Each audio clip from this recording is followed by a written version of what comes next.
From being a hands-on mom, hands-on businesswoman naman si Jenilyn Mercado. Marami na rin daw siyang natutunan sa pagnenegosyo through the years. Full support din ang kanyang hobby na si Dennis Trillo.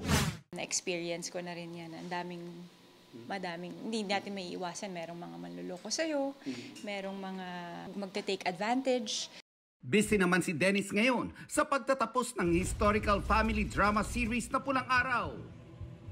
Masaya yung pakiramdam dahil nakagawa kami ng isang proyekto na malalaman mo kung ano yung history ng pagkatao mo ng pagiging Pilipino.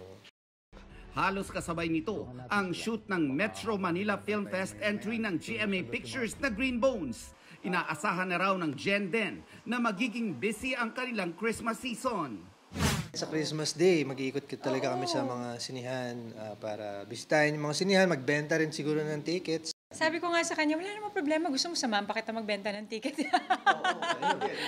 Abangan nyo kami sa mga ticket booths. Ayon sa Gen Den, kahit gaano ka-busy ang mag-asawa, kailangan pa rin maglaan ng oras para sa isa't isa. Medyo puno yung December niya, pero nagsingit pa kami ng isang out of the country bago mag-Christmas. Pero kami lang munang dalawa. Bilis lang. Quality time naman namin dalawa. Takas lang, takas. Bilis lang, ilang araw lang yan.